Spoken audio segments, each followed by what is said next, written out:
Yo, what's up, guys? We're back. We're going to be doing another breakdown and predictions video. And this week we got UFC Vegas 90. We got the rematch between Brendan Allen and Chris Curtis in the main event. And we got some decent fights throughout the card.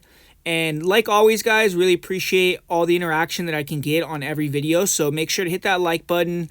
Put a comment down below. Let's try to keep the momentum going. We've been doing really good with the likes lately, interaction in general. So I really appreciate that. I think that putting these videos out on Thursday is going to help, and I'm going to start doing a stream either Sunday or Monday, so make sure to come and support that, guys. It's going to be around probably like 10 p.m., 11 p.m. Eastern time, more than likely, and I'm going to be doing streams, so make sure to come check those out, and going to be putting these videos out on Thursday, I think, for now, and seeing how that goes. So gonna do this full card breakdown and predictions video. We actually have hit some bets. PFL's going on right now, so hit some bets already and looking to do well on that PFL card. Got some bets tomorrow or Saturday, for UFC, and there's some other promotions going on this week that I'm gonna have some bets on. So definitely make sure to go to patreon.com/MMA Prediction Guru, get access to more content, help support the channel, and win yourself some money. So go over there, check it out. And let's get in this first fight of the night, though. Melissa Mullins taking on Nora Cornell. And it's a striker versus grappler matchup. We got Melissa Mullins, who's a really good grappler from the top position. She has great ground and pound. She has good top control, solid submission game. Her wrestling is okay.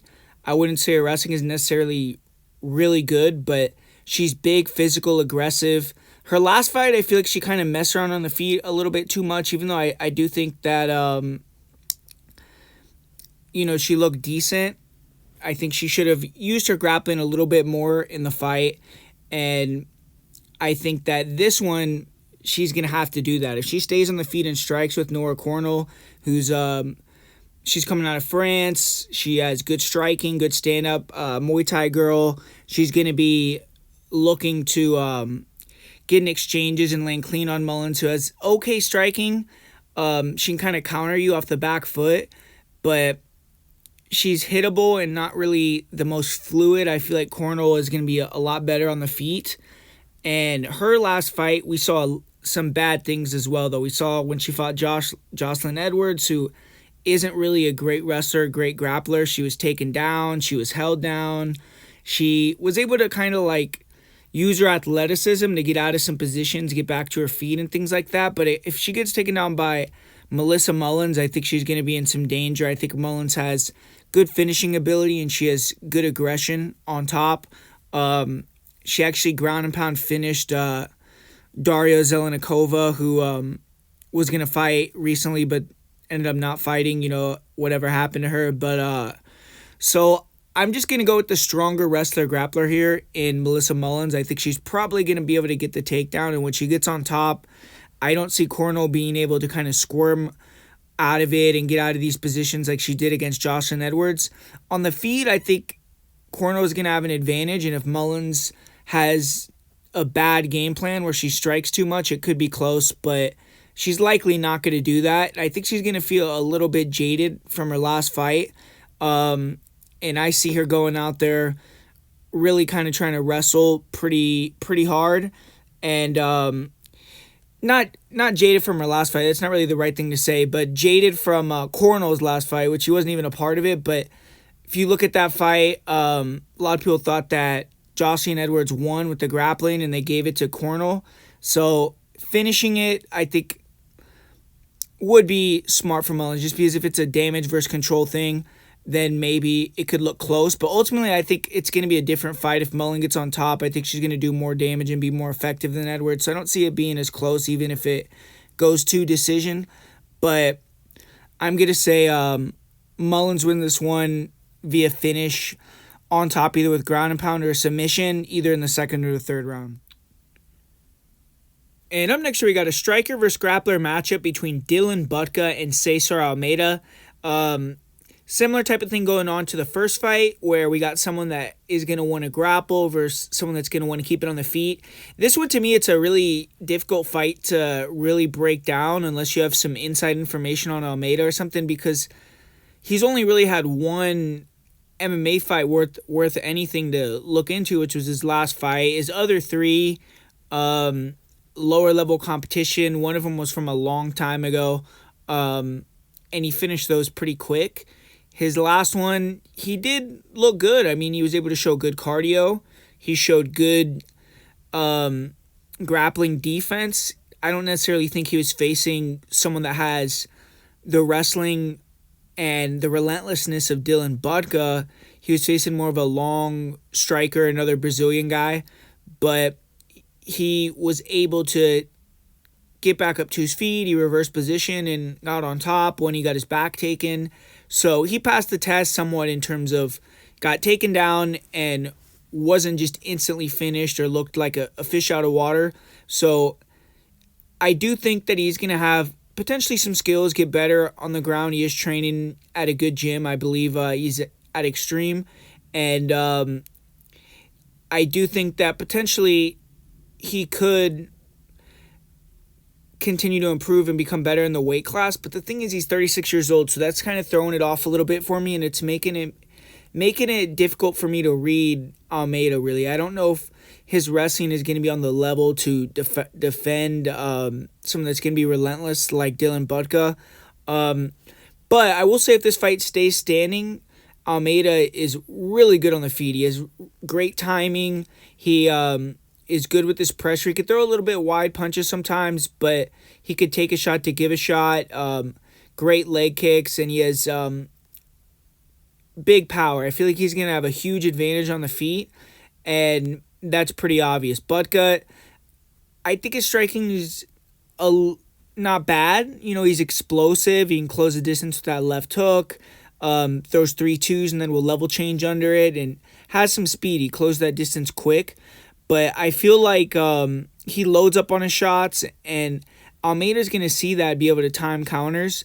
And unless Budka really wrestles hard and for as much as he can in this fight, he's going to have a lot of trouble on the feet. But Budka is a guy that will be relentless with the wrestling. He has great cardio. He is good at shooting and staying attached to you. If you get up, he'll mat return you. He doesn't really let you get free from him. And he just needs to show that relentlessness in this fight with Almeida. And I think it's kind of a hard fight to call here because it's going to be Almeida potentially landing some hard shots on the feet and then Budka riding him out for portions of the round. So it could be subjective who you think is going to win this fight.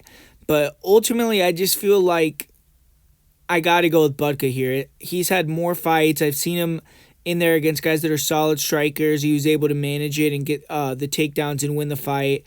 And Almeida, even though he looked good with his wrestling defense, his grappling defense, his last one against that guy on the Contender Series, I don't think that it's going to be the same with Dylan Budka, who's a more physical guy, who's going to be more wrestling oriented. And I think that Almeida could just get stalled out in this one. I don't think that Budka has a big finishing chance on top. I mean, maybe if Almeida gets really tired, but I think Budka will win this one via decision most likely. And moving along through the card here, we got another great fight with Dan Argueta taking on Gene Matsumoto. And with Matsumoto, he's a great prospect. He's athletic. He has good striking, solid grappling. He's tough, great cardio. And his hands are really good. He walks fighters down. He has that high guard. And he's good at blocking and returning with jabs or straight punches. If you throw at him, he's going to come back at you with a nice return shot. Sharp, accurate. His kicking game is solid. And he usually attacks the legs, the body. And I think leg kicks in this fight are going to be something that he's going to try to use. He's not very good at fighting going backwards, though. I will say that. He doesn't really counter off the back foot well. He has good ability to block and return. Like I said, if both guys are standing in the pocket, that's where he's kind of most confident. But if you're walking him back, he's usually not throwing off the back foot like that. And he could take a shot, and eventually he will use a blitz of strikes or something to start coming forward again. But I feel like Argueta's pressure could be a factor here. But Matsumoto is well-rounded. He has good fight IQ. He's used different game plans against different style fighters, and he takes the path of least resistance. In his fight with Marlon Basilio, he wrestled for most of that fight, eventually got the guillotine. And front chokes are something that he's been able to get in his MMA career. He has 4 front choke victories, a couple guillotines. This fight, I don't see him going really the offensive grappling route, and he's going to probably try to keep it standing like he did in his last fight. He did get held down for portions of his fight with Inato Santos, but it's hard to hold him down. If you really try to, go to work, he will just stand back up. You almost have to stay really tight and lay on him to get that top control. And you look at Argueta, bulky powerhouse wrestler. His striking, he's a little vulnerable. He's very wild and kind of just uses his explosions to close the gap and wrestle. He has really good wrestling, though. He's super aggressive with it. If Matsumoto can time him as he comes in, then maybe he could catch him. But like I said, that's not usually Matsumoto's strong suit. It's just Argueta can't get too many exchanges in close range with Matsumoto. He wants to be all the way in or all the way out. And if he does get in exchanges, then he's going to be really vulnerable. But if he can get in on the legs with his doubles, he's hard to stop you from taking him down or from taking you down. And he's really big for the weight. So he wears on guys. He has pretty good top control. And he has control on top, hold Matsumoto down to win here. And he can't be stupid with his decisions like he was in his last fight, going for guillotines or submission over position. He needs to just ride Matsumoto, try to control the wrist, throw ground and pound, and keep that top position. His last fight, though, he was fighting a wrestler who took him down and held him down, which I don't know if even if Argueta pulls guillotine or something, if Matsumoto's going to take him or be able to hold him down. So that could be something that Argueta isn't going to have to deal with as much here, being put on his back. But cardio for Argueta is not a question, and he has to be in great shape here. He usually always is. But this is a great fight because Matsumoto is a high-level prospect. He's a beast. Argueta, I think, is a bad matchup for him, though, because Argueta is going to be motivated. He's going to be coming back off his last fight. And Matsumoto is going to have a chance if he can pressure Argueta, but Argueta is likely going to walk him down, and Argueta should have better wrestling. And making Matsumoto fight going backwards is what you have to do. If Argueta can get on top, he just needs to blanket him. And there's a chance that Matsumoto could stuff the takedowns, accumulate damage, and win that way. But I feel like he's not going to defend the shots on the legs. He has that high guard, and I think Argueta will pressure him, throw some punches, get him to raise that guard, then just shoot on the legs, take him down. If you watch Matsumoto's last fight with Casey Tanner, Tanner kept trying to take him down with body locks and stuff like that, and it didn't seem like grappling was a big part of his game plan. And I don't know if that was because of inexperience or whatever it was, but the one time in the third round when he shot in on his legs, he took him down easily. Casey Tanner took down Matsumoto, so I think that Argueta is going to be able to take him down with the leg shots and win that way. I think he'll just be able to use that wrestling as cardio and get that decision victory over Gene Matsumoto, who I think will be back and I think is a great prospect, but I'm going to go with Dan Argueta here. And up next, we got Piera Rodriguez, who's coming off her first career loss, taking on Cynthia Calvillo, who's a UFC mainstay, but coming off 5 losses in a row. So it's a weird fight to me. It's a fight that a lot of people have big convictions going with Cynthia, and ultimately I am going to pick Cynthia Calvillo to get the win. I think that she's the better fighter pretty much everywhere here, but it's hard for me to trust Cynthia 100% just because I don't know if she's going to be fully motivated. If the fight gets tough, is she going to be able to dig deep? It's hard to say at this point in her career. But Piera Rodriguez, I think she got exposed a little bit her last fight in terms of how she looked off her back with Jillian Robertson. She looked really bad on bottom. She almost just gave the submission in the second round. It seemed like she was making some real basic mistakes, and on the feet, Rodriguez has good pressure and she has power. If she can get on the inside and start to land on you, she can wear on you. But Calvillo's been moving well recently in her fights, especially the last fight with Lupi. I feel like her footwork is looking improved. She's looking a little bit more mobile, more athletic. And if she can use that movement to land strikes, get Rodriguez frustrated, who's already stiff and kind of like has that mean, I want to get you personality type thing going on. You can get her to start coming forward a little harder and then time the takedown and get her down. And I think if Calvillo can get her down, she hasn't gotten a submission on anyone in a long time, but I think she could potentially submit Piera Rodriguez or just get her tired and just rinse and repeat and win that way. So I do get why a lot of people are very confident in betting Calvillo this week. I think that the submission at plus 700 definitely has some value. But it's just, to me, if Calvillo, doesn't have the cardio to use that movement for 3 rounds, and then the takedowns don't materialize and starts to eat some punches, is Rodriguez going to be able to break her? To me, that's the question.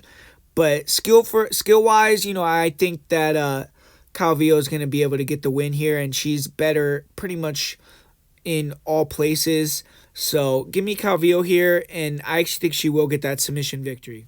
And this fight, I'm not going to have a huge breakdown because I'm not going to lie, I didn't have a huge amount of time to look into this fight. I watched Falcao's last fight, and he looked like a decent grappler. I mean, it seemed like he had good jiu-jitsu and all right wrestling. His striking looked a little janky to me. It didn't seem like he was the most fluid guy. He had like short reach. And Hugo, I think, is the more athletic guy. He's a dangerous grappler in his own right. And maybe Falcao could take him down. But I think that Hugo will be able to probably reverse, get his own takedowns, be better on the feet. And I think he's going to be the more dangerous finish threat. And Hugo's a beast. I mean, the guy has been very impressive. He's gotten a lot of early finishes, and a lot of the fights that I watched of his, I was pretty impressed with him. He's on a long win streak. He hasn't lost in a while. Neither of these guys have. But Hugo, he's had the more experience in terms of being on the Contender Series. He had the training camp for this fight. So ultimately, I'm leaning more towards Victor Hugo here. But like I said, didn't have a huge amount of time to break this one down. I don't have like a super strong read or breakdown for you guys here, but I'm going to go with Hugo, and I'll say he either wins via KO, TKO, or probably decision. I don't know if he's going to be able to submit a guy like Falcao, who to me looks like a pretty solid grappler. And this next fight, I'm not a big fan of this fight. I think it's a really difficult fight to predict, honestly. You got Norma Dumont, who has been looking pretty good recently. I mean, was at 145. She was dominating there. She had the one loss to Megan Anderson, but was able to beat everyone else that she fought at 145, and they never got that title shot going, never really got the division going for her. So she's having to move back down to 135, which I think is could be a big factor in the fight. You don't know how she's going to do with the weight cut. She had a lot of issues making weight in the past. Is that going to zap her? So you have that on the end of Norma Dumont. Even though she has the win, she has the momentum, she has that issue there that you don't really know about. And then Germaine de Randamie, almost 40 years old. She is coming back off a 4-year layoff, I think, or almost 4 years off, and just had a kid, or she had a kid during the layoff. I don't exactly know when. And you do know, like, if you look, like, and you've been on my channel, like, a lot of these, the first time that you fight after pregnancy, you lose like 95% of the time. It seems like they always lose and look really bad. And especially with the age, the layoff, I mean, all that is big red flags. So to me, it's hard to know if either girl is going to be fighting optimally, or this is just going to be kind of a really sloppy fight. But ultimately, I feel like Germaine, if they were both in form, I think Germaine would get the win here. I think Germaine's more athletic. She's going to have the reach advantage, definitely the better striking. And Dumont, even though she has good grappling, and I think she can get the takedowns here and will get the takedowns here just because of the dynamic of both situations of their career. She likes to strike a lot, and if she's using that bouncing in and out style, trying to land the jab and land kicks, I think that de Randamie's Muay Thai style will be more damaging and more effective for sure. And she's just going to be the sharper striker.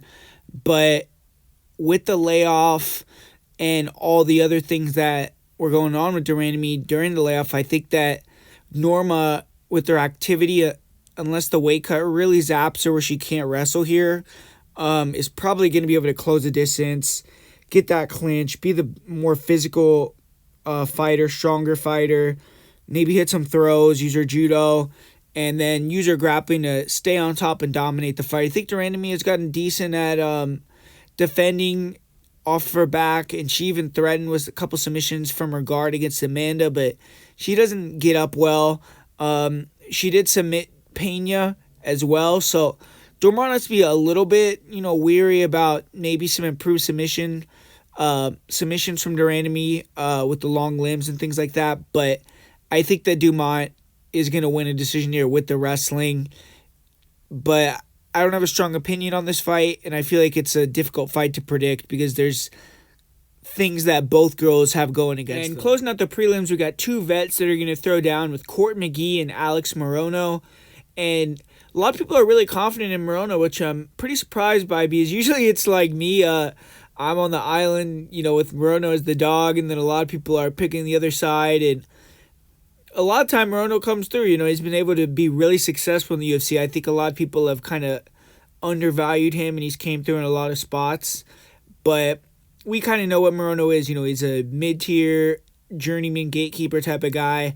And Court McGee, kind of the same thing, where his whole career he was at that similar level to Morono. But recently he's got knocked out twice in a row, and that's why I think a lot of people are more on the Morono side, because Morono looks fresher. He's been fighting more frequently.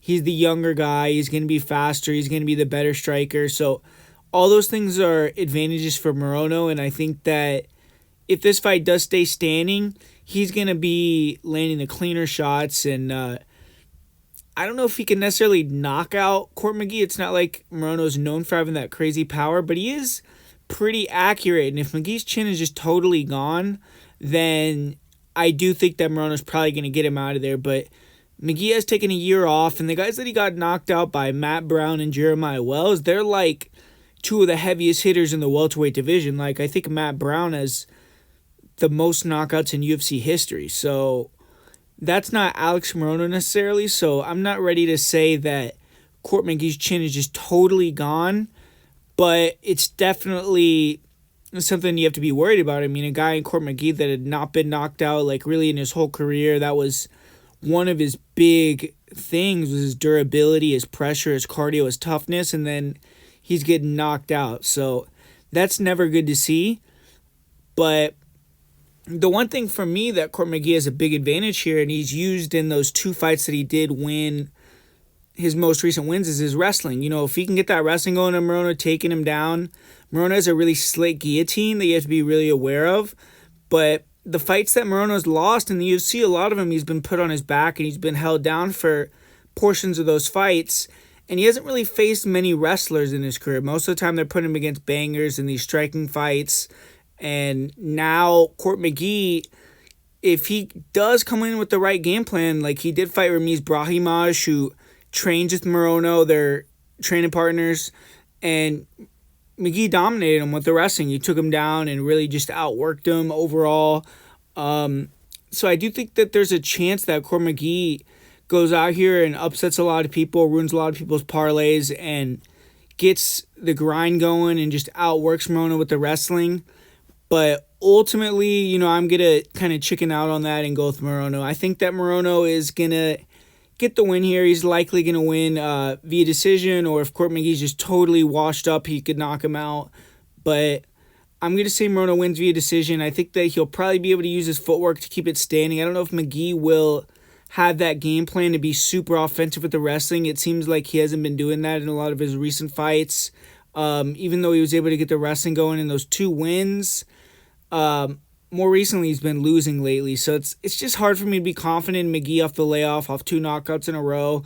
And I've always been a fan of Morono. I think that he's a good underrated guy that's overperformed in the UFC. He always has smart fight IQ in terms of he knows what his opponents are going to want to do, and he is a coach and things like that. But yeah, this is one that I think is a little trickier than people are giving it credit for, but I'm going to go with Morono via decision. And man, I love this fight kicking off the main card. Trevor Peek taking on Charlie Campbell. Both these guys are just extremely entertaining. They're killers in there, man. So matching them up, I think, is perfect. They're going to both swing, in my opinion, until someone gets knocked out. So it's going to be super entertaining. I think if you look at it skill-wise, Trevor Peek is not even close to the same caliber as Charlie Campbell. Charlie Campbell is, in my opinion, extremely good. I mean, the guy throws super straight punches. He throws in combination. His hands are super fast. He has nice kicks. And his striking is just really good. He has those nasty uppercuts that he throws. He is pinpoint, super accurate, and he has good length. I mean, he should be able to light Trevor Peek up. It's just the issue is sometimes he's called the cannibal. He wants to eat you, and the motherfucker's like walking you down with throwing these loaded uppercuts with his chin right in the air, and he's brawling with you. And Chris Duncan knocked him out because of that. And if you're doing that with someone like Trevor Peek, a guy that throws hammers, a guy has a blockhead that's willing to sit in there and take a shot to return with a big punch, you just got to be careful, man. I mean, Campbell can't just get overzealous and let Peek clip him and knock him out. And then outside of that, Campbell's wrestling, I think, is not the best. I do think that you could take him down, but his grappling looks good. I don't think that Peek is going to be able to hold him down. I think that Campbell can even take down Peek too. It doesn't really... he has good wrestling, and he's very strong. He's hard to hold down. But Peek's wildness, just allows him to get taken down pretty easily if someone wants to do that. So I think if Peek's just pressuring him and going crazy, Campbell should take him down. And I think if he can get on top, he could have a big advantage. You can maybe even submit Trevor Peek. But Trevor Peek is just a wild guy. He came back, got the win over Muhammad Yahya in his last fight, fought a little bit more composed. And I think that Campbell's going to bring that dog back out of him, though, for this fight. He can't have that more timid-like performance in this one where he's looking to wrestle, because I just don't think he's going to be able to hold Campbell down. And if he's trying to be on the outside with a guy like Campbell, he's going to get destroyed. So he has to just bite down on his mouthpiece and make it a war. And if he does that, I definitely think he's a live underdog just because Campbell puts himself in danger. But skills pay the bills at the end of the day, man. And I got to go with the guy that I think is the more skilled fighter, that's better. And I think Campbell has really, really good striking. He just needs to slow it down a little bit and not get overzealous and try to kill his opponents. He has the power and he has the technique. So the finishes are going to come. He doesn't have to really press like that to get them. And although it looks incredible and it's really fun to watch, the tables can turn on you like they did for him already in the Chris Duncan fight. So he just needs to have learned from some of those mistakes, and if he does, he's going to, in my opinion, win this fight rather easily and probably get the finish. So I'm going to roll with Charlie Campbell be a first-round knockout, but I think this is a great matchup that's going to produce fireworks whatever way it goes. Up next here, we got a crazy fight. We got Walter Walker taking on Lucas Bresky, and to me, this is a super low-level fight. Like in my opinion, I mean, I know Walker's making his debut, so to be determined, right? But I think two of the lowest level heavyweights on the roster. Walter Walker, he's huge. I mean, the guy's gigantic. 6'6". He's every bit of 265. I think he probably has to cut weight to make heavyweight. But just was not impressed with the guy at all. He's fighting these smaller guys, like he fought Alex Nicholson his last fight. And his striking is really bad. Like super lumbering guy that's just trying to walk you down, get in the clinch, throw a knee, and then push you against the cage, wear on you, and then eventually get you down. And his wrestling is pretty good for a heavyweight, and he's a big guy. So, obviously you don't have to be that great of a wrestler at heavyweight, especially when you're as big as Walker. So he's been able to take these guys down and hold them down and control them. He has okay ground and pound, but I didn't really think that he was great on top either, like in terms of like having a super dynamic top game. His cardio was pretty impressive for a big guy. Like he could wrestle when fatigued, but he was fighting these small guys. He wasn't getting a lot of resistance, right? And he was, like I said, wrestling through fatigue. It's not like he was like super Cain Velasquez level cardio or anything like that. It was more like, he was just not as gassed as his opponent. And Bresky's another guy that gasses hard, but if Bresky could make him work a little bit more, maybe we'll see Walter Walker super tired. So I just think there's a lot of red flags for Walter Walker. And Bresky, he has okay stand-up. Like, he's going to be a lot more technical on the feet. And his wrestling is bad. His cardio is bad. But we saw his fight with Carl Williams, right? And he was able to get back up to his feet a few times. And he had Williams really tired as well. So I think that if Bresky could do that and, keep getting back up to his feet, making Walker work and landing the better shots on the feet, because I do think he's going to land the cleaner punches as Walker tries to walk him down and things like that. Bresky could win. It's just, if he death gasses, then Walker could maybe just lay on him. But yeah, I feel like this is a dog or pass. Ultimately, I think both these guys are low level. But I think Bresky's the more skilled guy. It's just if he's going to succumb to the size and the wrestling and kind of Walker holding him down. But I'll say Bresky wins this one in a close, sloppy fight with doing a little bit more damage over the 3 rounds. And in this next fight, we got Ignacio Bahamondes. He's taking on Christos Giagos. And Ignacio Bahamondes, he lost his last fight. And it's been a couple times now, right, where he was a pretty big favorite and took the loss. But I still think the UFC has high hopes for him because they're giving him Christos Giagos here. I think in a fight that they want him to get the victory on a main card, kind of a showcase, get-back fight. Christos Giagos, he's a veteran, longtime veteran in the UFC. He was in the UFC, I believe, over 10 years ago. Left, came back, and now he's in his second run with them. And I think, both these guys are obviously pretty skilled. Like Giagos, I think he's underrated in terms of he has good power. He's athletic on the feet. He has pretty decent stand-up. He could wrestle fairly well. But the things that Giagos struggles with is what Bahamondes is good at. The jab, high volume, long-range striking. And I think that's going to give Giagos a lot of issues. I think Giagos is going to have some problems with the activity level that Bahamondes keeps, him throwing in combination, him backing Giagos up. And unless Giagos can use that big power that he does have early in the fight to knock Bahamondes out or hurt him, who's been a little bit chinny, I think it's going to be a longer night for him. And Bahamondes has shown that he could take damage, come back in fights and get the win.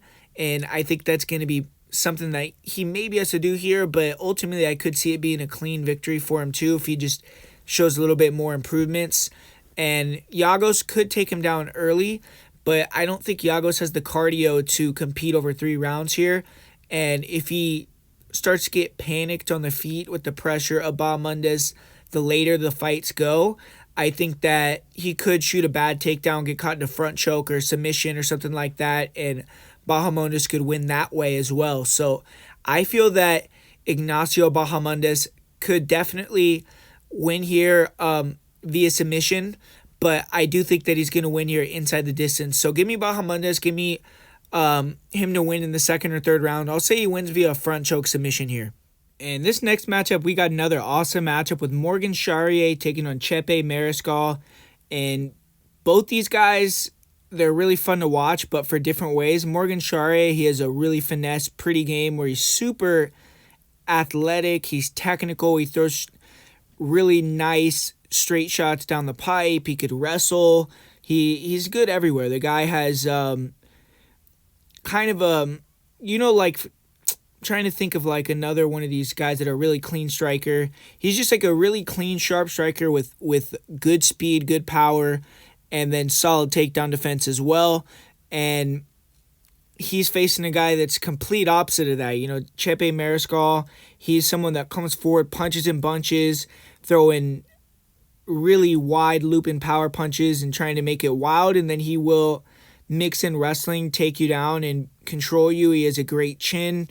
And most of the time, if you look at Mariscal's career, if you haven't been able to mix in takedowns on him and hold him down for portions of the fight or just knock him out, then he usually is able to beat you just with creating that chaos that he does bring. And he trains with Justin Gaethje and those guys, so kind of has a similar mindset and tries to create chaos and then win through violence in that octagon. So he has a really fan-friendly style, but in this fight, I think he's coming up against a guy that is going to make him pay for being wild. I think he's going to be able to tag him as he comes in. He's going to have the power to really hurt Marisol, and I wouldn't be shocked to see Shier put Marisol out. But the thing with Shier, he's not really a killer instinct guy. Like when he hurts you, he did finish that guy in his debut with the body kick. But in a lot of his fights, he has let guys off the hook after he hurt him and kind of let him back into the fight. He doesn't hunt the finishes. But I also think that Shier, if he has to, can mix in the clinch, can maybe get a couple of takedowns just on Marisol to keep him honest if he's getting really wild. And I think Shier can get the win here. Just being the better fighter overall, being sharper, more athletic, a little bit bigger, more technical. And I think he's going to be able to get the job done. So I like Shier, and I like Shier at the price currently on that money line too. And in the co-main event here, we got Alexander Hernandez taking on Damon Jackson. Two guys that are coming off losses. Two guys that are kind of up and down in terms of their performances. One fight they look like world beaters, and they come back and they take a loss. And they haven't really been able to find that footing in the UFC and get into a position where they're one of the top dogs. But they still have shown that they have the skills to compete with a lot of people in any division. But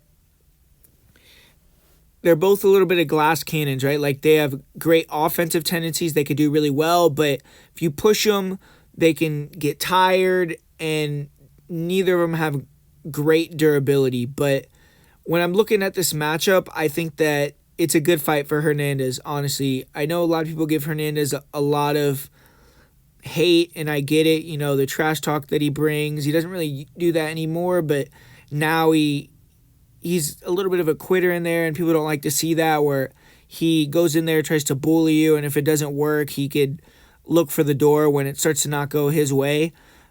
But with this matchup with Damon Jackson, he's fighting a guy that is getting a little bit older. He missed weight in his last fight, so those two things I think are not the greatest. I feel like Jackson maybe is not as good as he was a few years ago.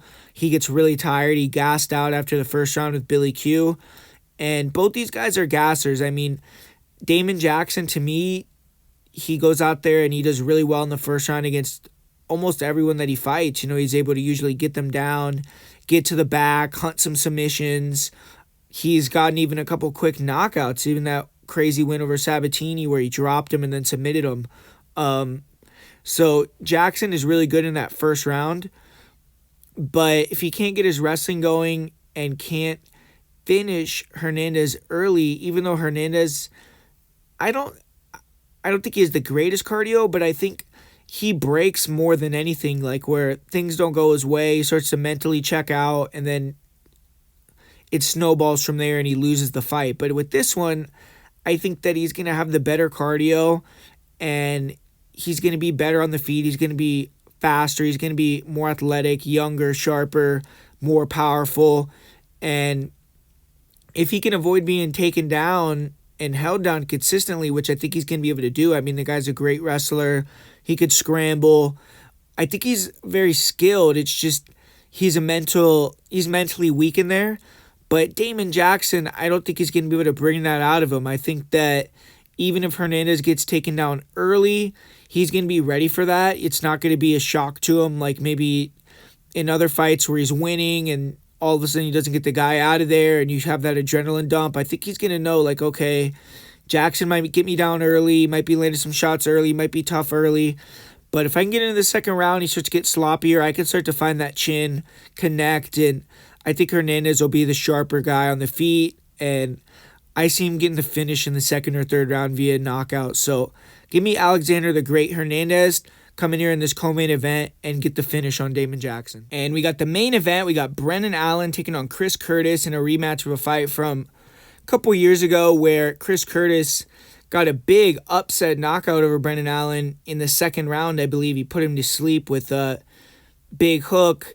And now they're doing it again where Chris Curtis is he got a win in his last fight, but it wasn't a really great fight with him versus Marc-Andre Barriault, and it was very close and competitive. And the fight previous to that with Imavov, Curtis didn't look the greatest. So he's getting older, kind of slowing down a little bit. And Brendan Allen, the guy that he beat the first time, is on a 6-fight win streak. He's younger, he's in his prime, confident, looking good. So the money line, I still don't agree with it at all. I think it's crazy that Allen is like a over 2-1 favorite over Chris Curtis. But I can get it from the perspective of where they're both at in their careers. And if you watch the first fight, I mean, Brendan Allen was doing really well. He was able to use his striking on the outside to kind of dominate the first round, land more volume. And Curtis, we all know he's going to fight. He fights the same way every fight, where he stays really defensively sound, doesn't really open up too much, but when he does let go, he has big power. He's going to rip the body. He's going to try to get you tired and then break you down and finish you. Takedown defense is super good. So it's not the easiest matchup for Allen, who wants to go out there and wrestle you, likes to brawl to get the takedown, and likes to use his power to overwhelm guys. Where in this fight, he's fighting a guy that's very composed. He's a veteran. He's not going to get overwhelmed if Allen goes in there and tries to get wild on him, and that's where Allen could make a mistake and get knocked out himself. And he's going to be very hard to take down. So Allen's just going to have to be smart for 5 rounds, and he's going to have to maintain that cardio base, which in the past Allen has gotten tired in fights. And if he gets tired here, you know Curtis is probably going to be able to keep the same pace that he always does over 5 rounds, and it could come back to bite Allen when Curtis could finish him in the later rounds. But Curtis, to me, like, you know what I kind of think of him as? You know, like when a backup quarterback comes in the NFL and like first 3 weeks, like no one really knows who they are. They haven't game plan for him, and they're like, okay, they can go off and get like a lot of yards, touchdowns. But then after you see him a few times, you can kind of get the read on what they're doing and shut him down. And that's what Chris Curtis reminds me of. It's like he came into the UFC. He has that really different style where he's looking to one-shot you. He's going to rip the body. He's going to stand right in front of you and be really hard to hit still. And his takedown defense is really good.